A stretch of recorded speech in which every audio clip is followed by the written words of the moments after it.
What's up guys, it's Ben in Parts here. Welcome back to yet another episode of this Cryptid cast series where we discuss cryptids, their sightings, their possibilities, what they could or couldn't be and if they could be real or not. And today we have the legend of the Boto Cor De Rosa. A legend that in the Amazon River there's a magical dolphin, or rather a spirit that transforms into a dolphin, specifically the Inaya geophrenesis dolphin species, but can also translate into a person.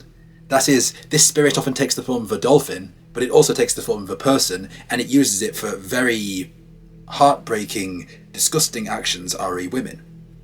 Now, without further ado, let's get started and let's learn about the deadly, disgusting habits of the Boto Cor De Rosa.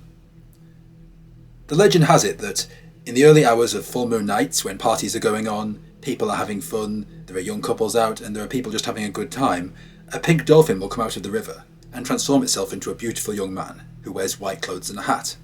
The hat, however, is to hide his nostrils because his transformation is not fully complete. Even though this Boto Cor De Rosa spirit can take the form of a dolphin and also take the form of a human, it's not powerful enough to fully take the form of a human properly. We find in much culture and folklore worldwide that the most powerful spirits, good and bad, can make the most powerful transformations, and the weaker ones make more weak, ineffective transformations. Hence how we see stories of the not deer, we hear stories of people who look slightly off and are seen shape-shifting. Some of the stronger spirits do it better, and some of the weaker spirits do it poorer. The Boto Cor De Rosa seems to be one of the stronger spirits, but not fully, because the nostrils remain dolphin nostrils, so it has to wear a hat. A certain kind of hat that has a portion that goes down over the nose to hide the nostrils. However, this Boto Cor De Rosa's dolphin nostrils do not hinder it by any means if you're not careful enough, because it's very communicative, it's very erudite, it's very charming, and this male spirit will use that charm to a lethal degree. It will choose a beautiful single girl, it will flirt with her, it will charm her, and it will take her down to the bank of the river, and there it will make love with her. Yes, it will actually have sex with this young woman at the bottom of the riverbank. However, then, much like human men, unfortunately, it will abandon the girl. And the next morning, what she thought was the charming young man transforms back into the Boto Cor De Rosa and goes back into the water. Because another thing about this Boto Cor De Rosa is, like other spirits, it's most powerful at night. It's most powerful when darkness has fallen.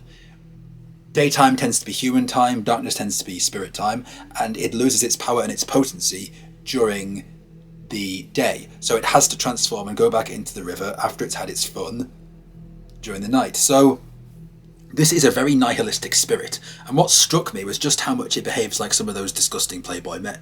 It makes you think you're the one, it charms you, it's very playful, it's very attentive, and then it just leaves. In some men's case they get in their car. In this dolphin's case, dolphin in quotes, it just dives back into the water.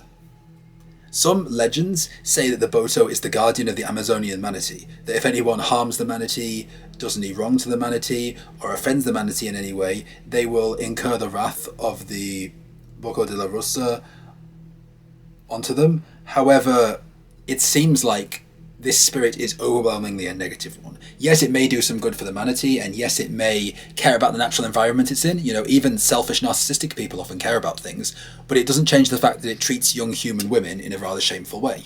And we see in the cultures worldwide of people who talk about the spirits that live in their countries, that many of these spirits hate humans, loathe humans, dislike humans. They'll lure humans off the beaten track, they'll make noises to scare them, they'll get them lost in the woods, they'll play practical jokes on them. This seems to be one of those spirits that definitely has a contempt for human beings, and it's definitely one that you should avoid. But what do you guys think? Have any of you seen one? Have any of you had an interaction with one? Have you heard any stories? Please post those in the comments section below. I recently had someone tell me a werewolf story on one of my more recent videos. And without further ado, stay tuned for the next episode.